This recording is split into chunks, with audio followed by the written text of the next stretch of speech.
5 rupees for that keyword. Most popular keyword, Google sets the price at 5 rupees. The AdSense program is intelligent because it compares the value other companies are ready to pay for this keyword, X, Y, let us say. If you have fixed price at 5 rupees and some company XYZ is charging 4 rupees for that, immediately the value in Google will become to 3.95.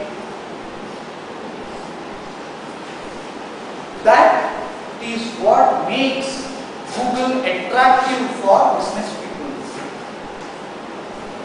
Due to its very intelligent scheme of pricing, along with enabling people to bid for certain keywords, the whole process is so transparent, and that is where Google makes most of its money. One way. The second way which enables Google to make money is its affiliation program, which not many people have tried. When Google ties up with someone, in fact Google now has tied with almost all big e-commerce companies on revenue sharing. That is where its money comes from. So the free services which Google provides is just nothing but a way to get that most critical information which it wants. So why does Google provide YouTube for free? Why does Google provide reader service for free? Everywhere, what is the common factor? Common factor is search. Why is that required? That is required because it has to capture as much information as possible on users' interests and preferences.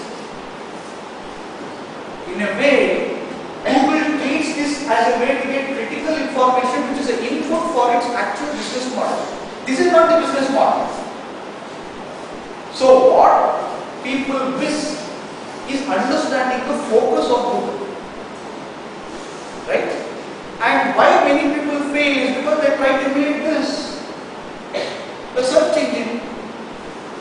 Yes, search engine is important, providing better search results are important, but they are not critical to business. What is critical to business? Something else.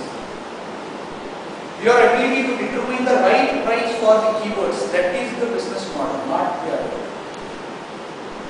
Okay? So, whenever we are discussing a sound business model for e-commerce, we should take all these things. Again, if you see why is Google successful, it is because it is focusing on the revenue model.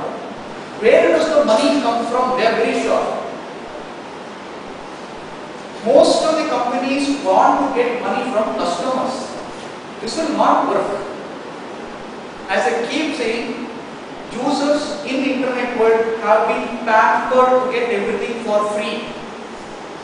The moment you say that you will charge for some service, people will reject it. But yesterday I learned that some of the newspaper companies in UK have decided to charge users for online access.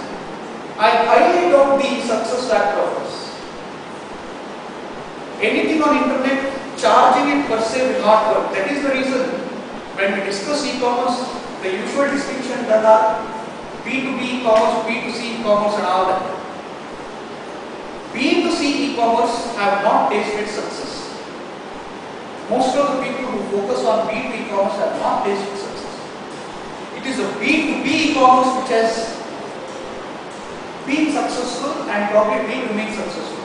If you see the Google business model also, it has both ends. The B2C which they give freely, the B2B which they are dependent on for their revenues. That is where they are successful. Here they are not. Right?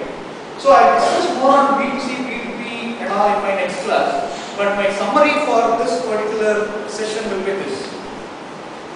That one, internet and networking in general are nothing but tools on which we should build some service. And when we are building that service, we should focus more on revenue generation models and focus generally on business models rather than just providing a service because the technology is available. Discuss rest.